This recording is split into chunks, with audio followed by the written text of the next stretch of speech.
Hello, everyone, and welcome to the Spark ECE Voices podcast, the place where knowledge meets action and early childhood education. We're so glad you're here.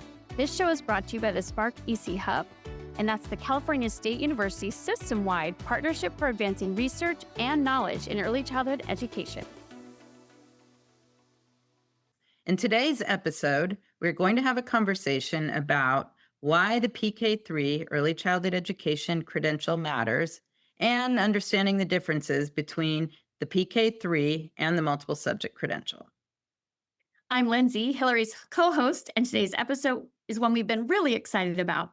We're talking about the PK-3 ECE Credential and how it differs from the Multiple Subject Credential, and why hiring PK-3 credentialed teachers matters for our youngest learners and their families. This is especially timely as districts expand TK, they rethink early grades, and grapple with how to best support children from preschool through third grade. We're thrilled to be joined by three incredible guests who bring different but deeply connected perspectives. First, we have Dr. Maria Fusaro from San Jose State, who is leading the PK-3 credential program and an expert in early childhood teacher preparation. The exciting news from San Jose State University is that the very first group of PK-3 ECE Specialist Instruction Credential candidates have just completed their program this past December. Thanks so much, Hillary and Lindsay. I'm excited to be here. We are also joined by Wendy Hernandez, the P3 Alignment Executive Leadership Coach from the Fresno County Office of Education, who has been a strong advocate for hiring PK-3 credentialed teachers across TK through third grade. Wendy also leads a leadership group. I'm very excited to be here to talk about a subject that is so close to my heart. Great. Next, we're joined by Renee Marshall, an administrator from the California Commission on Teacher Credentialing. Renee is a leader in the PK-3 credential work and also brings experience from the community college system. Thank you so much. This conversation is really important, and I'm so excited that we're all going to be able to engage in it today. Let's start with some grounding about what is the PK-3 ECE credential. Maria, can you help us understand what exactly is the PK-3 ECE Specialist Credential and how is it different than the Multiple Subject Credential? Thanks, Lindsay. I'll refer to this as the PK-3 credential, which is a general education license, and it's for teaching preschool through third grade classes in California schools. And preschool translates to age 3 years, so from age 3 to grade 3. And at a high level, the difference between PK-3 and multiple subjects is that PK-3 specializes or focuses on the early childhood period. And there's a couple background points to make just before diving into more of the differences. And the first is that the phase of life that's called early childhood really encompasses birth through age 8 years. So early childhood isn't just preschool. That's something that we want to really highlight. Early childhood really extends through age 8. The other background point is that most other states across the country offer some form of an early childhood focused teaching credential or license for public school teaching. So it could be a PK to third or PK to second grade, or maybe a birth through second grade license. The grade bands vary, but the point is that an early childhood focused training for early primary grades is already out there. So when it comes to comparing PK-3 and multiple subjects, there are a few key ways that the focus on early childhood plays out in the competencies that we expect teachers to have for PK-3. So these include using developmentally appropriate play-based practices, attending to all aspects of the child's development or the whole child, and engaging in partnership with families. And so across each of these focus areas, we know that social relationships are fundamental, as well as considering the child as an individual. So what I'm hearing is this new PK-3 ECE credential is not just about teaching preschool or just TK. It is really about understanding how young children learn, how to work with young children's families, all the way up through third grade. And it's not just teaching like we've taught every day. It's about thinking differently about the specialness of our young children and how they learn best. That's right. There are several parts to the PK-3 focus on developmentally appropriate practice to highlight. So one of those is the use of teaching practices that are play-based and engaging in children with topics that are meaningful and interesting to them. That also includes providing chances for children to engage in child-led as well as teacher-led activities. and closely observing the child as they're engaging in those activities. These are all practices that are part of early childhood education that are really elevated in the PK3 credential space. A big idea here is that children are already learning through playful interactions with peers and adults, and we can leverage that in our classrooms by using play-based activities that are linked to learning goals. We can also find ways to give children some age-appropriate autonomy to really support their engagement and learning. Another piece to developmentally appropriate practice is paying attention to all aspects of a child's development beyond academic development. So thinking about the whole child. Of course, positive social relationships are incredibly important in early childhood. Being able to regulate your emotions and your attention, those are all critical foundations for learning within the subject areas. So young children are still developing those skills, so teachers need to be ready to support them in that growth. Another piece here is that in early childhood, learning is integrated. What that means is that when children are doing projects or engaging in something playful, you might often see an integration across areas where, for example, children might be exploring natural materials like rocks or seashells. And while doing so, they're practicing social interaction, science and math concepts, and expressing their curiosity through verbal language. All of those areas are really integrated, intertwined. So early educators leverage that. PK3 also emphasizes readiness to work with children with disabilities, which can mean observing for signs of developmental concerns, collaborating with specialists, and adapting instruction to help facilitate the inclusion of children with disabilities into general ed classrooms. And really related to all of these pieces is partnership with family. So it's not just communicating out to family. Partnership really emphasizes two-way communication, taking a strengths-based view of families and what they can offer us when we find ways to hear from them.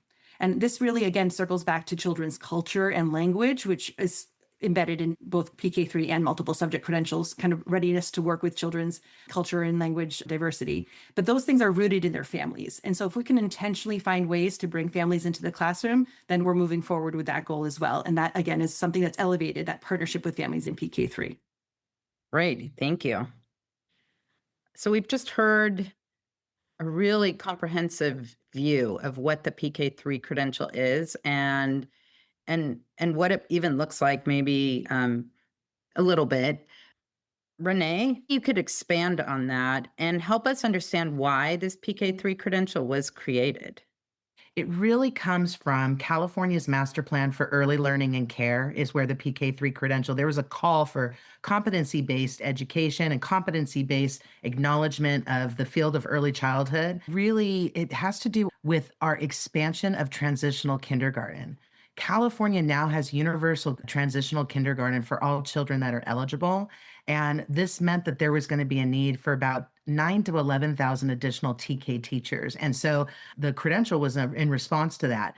Another thing too, though, there's many reasons why the credential came about, but I think, as somebody who's been both a preschool teacher and a kindergarten teacher and who talks to teachers all the time, we're constantly hearing about the challenging behaviors that are happening in classrooms post-pandemic and with the connection to technology and addictions and things like that. And literally, I see these PK3 teachers coming in with a deeper sense of child development. Like, for instance, when I was in my multiple subject credential program, I had somebody who was in the program with me. He had a history degree. He had never taken child development. Now, this was a while ago, but imagine this cohort of California teachers that have this foundation in everything that Maria just said, coming into our schools and literally changing how education happens and how we look at children very, very differently. Now, historically, the commission has always had credentials and permits related to early childhood and early learning and care. We're actually in the middle of updating the child development permit, which was first originated in 1993. So, but one thing we also have seen is that the early learning workforce and California's children, like, there's been some changes. And so having this new credential allows us to meet the needs of California's families right where they are in 2026. So it's a really modern way of, connecting families and children in ways we maybe haven't seen before. It's an exciting time for sure. Yes, I love this. The research is so clear on how the long-term outcomes of developmentally responsive learning experiences, culturally and linguistically staining experiences. Can you elaborate on how teacher prep, including PK3 teaching performance expectations, or as we say, right, the TPEs for teachers are bringing that to life in their classrooms. Absolutely. The TPEs contain all your fundamental areas and giving strong foundations in math, strong foundations in literacy, but they're also really cementing this idea of what does playful learning look like? What does playful learning look like when you're being culturally and linguistically responsive in a classroom? And it also really is giving us a different way of approaching access and equity for the children and families that we get the opportunity to work with. It really is so nice that we're moving into a space of learning that is truly whole child and truly developmentally appropriate. It's what our kids need right now. And it's what our kids need, maybe even past 8 years old, everybody. All right. You're giving us a lot to think about and why this is so important. And I'm so happy our state is catching up to what other states are doing in the early childhood workforce area. So Renee, you also bring a community college lens to this work. So how does that lens help you see the work that we're doing? Hillary, I really appreciate that you mentioned that. Before joining the Commission on Teacher Credentialing 4 years ago, I was in the community college system and I served as both a faculty member and as an administrator for over a decade of my career. And so I know for a fact our community colleges are literally helping to train over 70% of California's early childhood education workforce.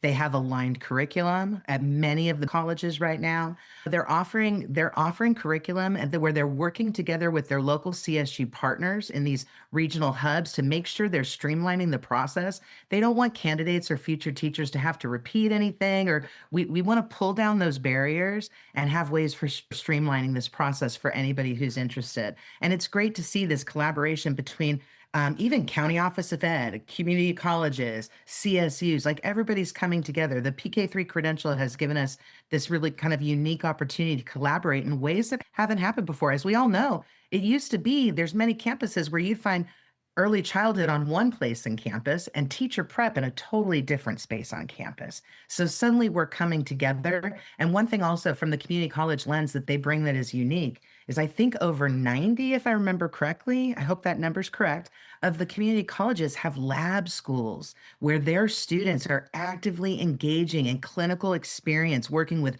children, working with families, especially now with some of the updates within the TPEs and the CalFTPA. The teachers that are coming out of the community college system who are interested in the PK-3 credential, they are going to be some of the most exciting future PK-3 third grade teachers we have in our system. Yeah, I'm still trying to wrap my head around that statistic you gave, 70%, because I we th- know 50% of our candidates have come, and that candidates meaning all of our students in our teacher preparation or teacher credentialing programs. So that would be for multiple subjects, for single subjects, specialist instruction. We know that number is around 50%. So if you're saying 70%, that's pretty amazing. And that is reason right there why we have to be working together, because we know that when we work together, they have a much more seamless transfer pathway, that they're more successful and they can make it through all the different, in some cases it's hoops, but in some cases it's also this really rich, exciting place where they thrive and grow. And I think, that's going to really strengthen our early childhood field. Speaking of collaborators, Wendy is here from the Fresno County office with her perspective. And why does this credential matter for districts, Wendy, and also their students and families? Well, I believe you all have really laid the foundation as to the why. And what Renee just mentioned, speaking about some of the silos between early education and our K-12 systems, we haven't always thought about the alignment piece between preschool and third grade. And now we're having these conversations and we're finding that administrators are very curious to know more about those children who are coming on their campuses who are as young as 3 years, 9 months. And I know myself as a former kindergarten teacher, I was a site administrator a district administrator over preschool and now working at the county office, the majority of the work that I do is helping to align all of those different folks throughout all of our districts to understand the importance of P3. And even Renee mentioned it earlier too. You know, when we're talking about the importance of play, we are not just talking about 3 or 4-year-olds who need to be learning through play. We should be talking about all folks. And when we do work with adults, professional development, and we give them a chance to play, I'll tell you what, that is their favorite professional development when they are engaged. To really hone in on why this credential matters for districts and for students, we have worked really hard to ensure that we are looking at a credential that is truly meeting the needs of the students and families in our school districts. And we have been working to create pathways that occur even in high school through dual enrollment that will provide this nice, smooth transition to the community college, which can then provide a nice, smooth transition as they go into a 4-year university. So with that, we have an early education roundtable, which we have brought together all of those folks who are making these decisions and working on the curriculum and aligning it all. And by bringing them all together, again, we can create something that will make an impact on the barriers that could be preventing someone from becoming a teacher or going into the P3 credential. So again, I think one of the things I'm hearing most from districts, since I work very closely in different collaborative settings with districts, I'm hearing that they really are understanding the importance of the social emotional needs of our students.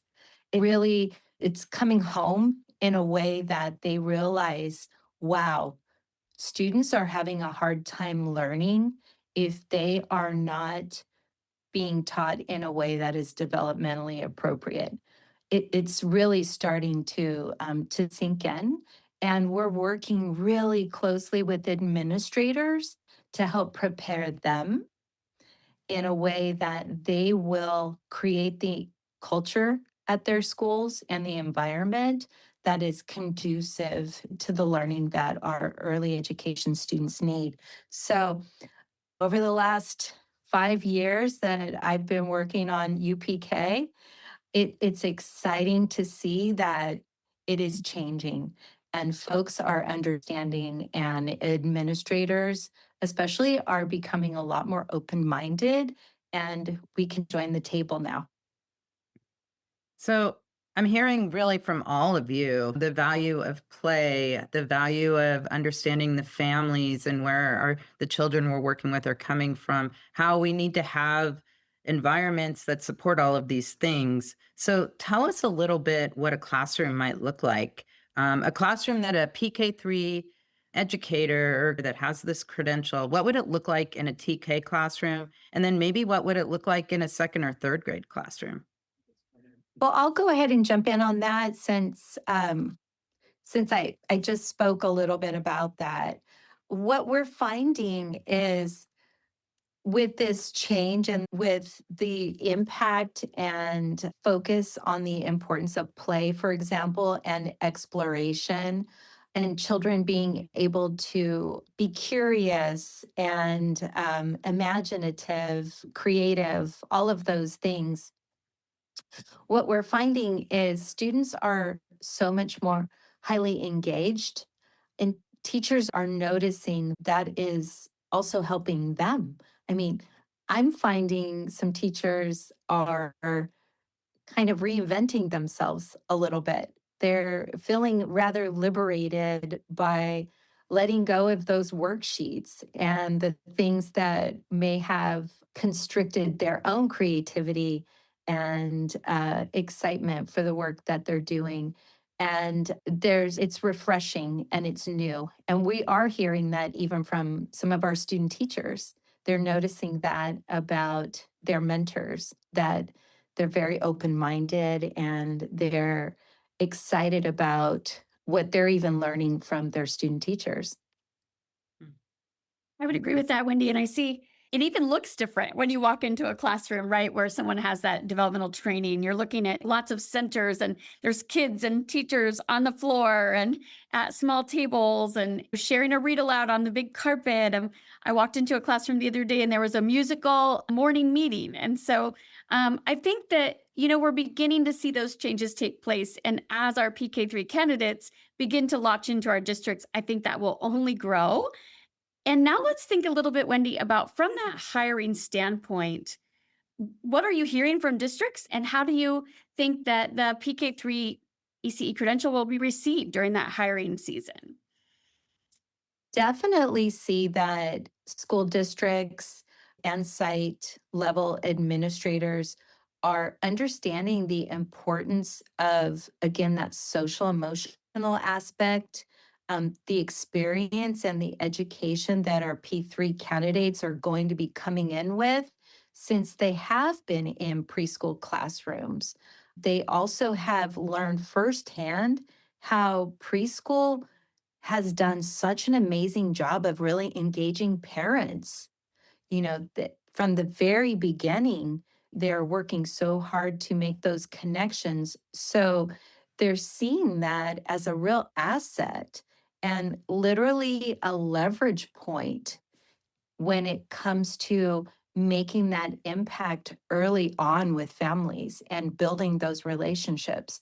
So it is definitely an asset-based approach when they look at a candidate and see, that person has something unique and different that I haven't seen in the experience of many of the multiple subject credentials. So again, it really helps to build that continuum and that alignment and that P3 scope when they're thinking about all the different needs of their students on their campuses.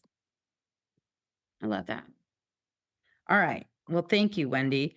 I'm going to shift gears a bit to think about, because there are some misconceptions out there, but there's also some distinctions about the PK3 credential. Multiple subject teachers bring many, many strengths and experiences into elementary classrooms. And I think we're all familiar with their preparation. But a question we often hear is, how does a multiple subject preparation compare to the PK3 preparation? So what is the difference between the two types of preparation programs? What would you describe as a difference, or what additional things might a PK3 credential provide? Maria, can you tell us about your program and maybe what some of those differences look like? Every person who pursues a teaching career really brings their own kind of constellation of perspectives and experiences to the table. So in this case, when someone takes a strengths-based and an early childhood mindset, all of the developmentally appropriate practices that I mentioned early fit together and make sense. And that mindset is really what PK3 teacher candidates are developing within their teacher prep program. So they're becoming ready to meet the needs of all children from the start in school.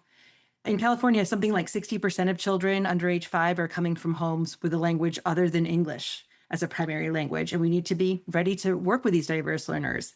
So rather than having TK and kindergarten kind of at the margin of our preparation programs, we're really centering diverse young learners with this new credential. Thank you, Maria. And Renee, what are your thoughts from the statewide perspective?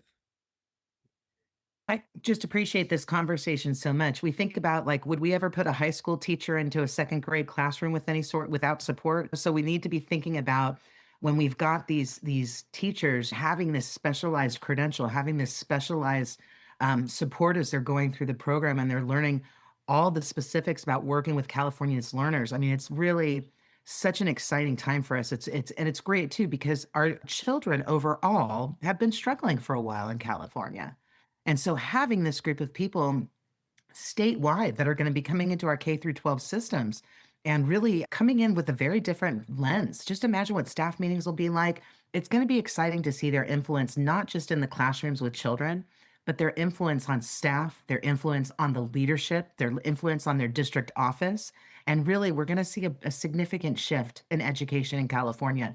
And the shift is exciting because it's really going to be focusing on our youngest learners and really giving some specialized preparation for the teachers that are involved. The state is so excited. We've got many things happening with early childhood education in the next year or so. And so please stay tuned because this conversation isn't over. That's the really exciting part about it. Great, thank you. And then Wendy, are you hearing some of the same things from the district perspective, or what other things are you hearing about the new PK-3 credential?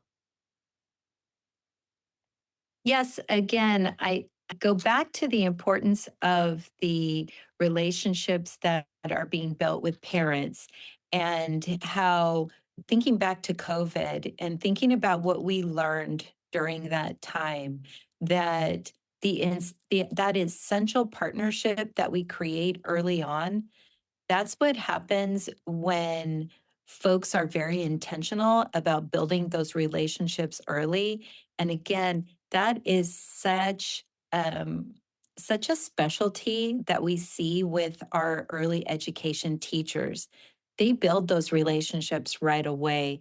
They are talking to parents who are the child's first teachers and meeting their needs, finding out what language the child is speaking, what they feel most comfortable sharing. All of those things are just so unique. And again, this credential is opening up doors for folks to look differently and take on a different perspective maybe than they had had previously.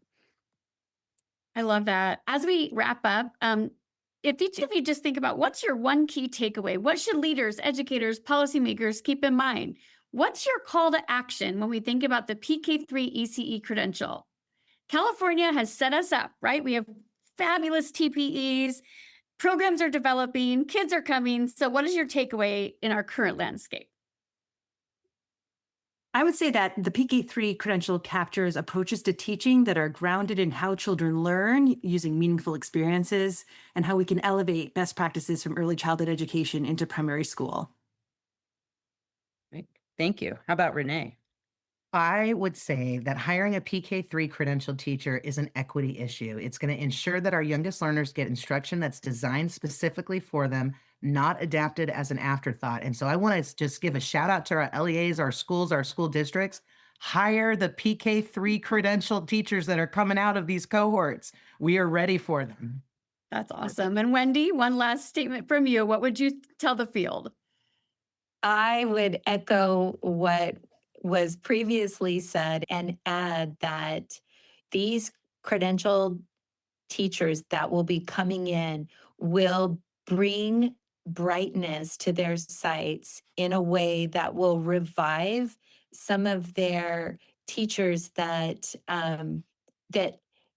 are open to learning new things, and it isn't going to just impact the students at their school sites that these teachers are teaching, but it's going to impact the culture and the environment at their whole school site in a way that can create some cohesiveness and some wonderful vertical alignment that can be done at their schools.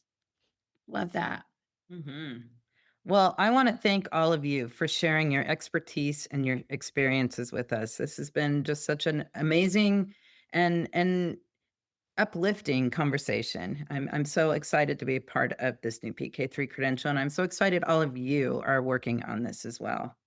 And thank you to our listeners for joining us for this very important conversation about credentials, preparation, and the future of early learning. Please continue to tune in for more as podcast episodes post. And that's a wrap for today's conversation. We heard from our panelists today about what this new PK-3 ECE Specialist Credential is and why it matters and how it is different from the Multiple Subjects Credential. If you'd like to learn more, be sure to check out our video, Preparing PK-3 Educators for Tomorrow, and our PK-3 ECE Playbook. Both are available on our website. And then join our movement to transform early learning through collaboration and innovation. Because Every idea begins with a spark.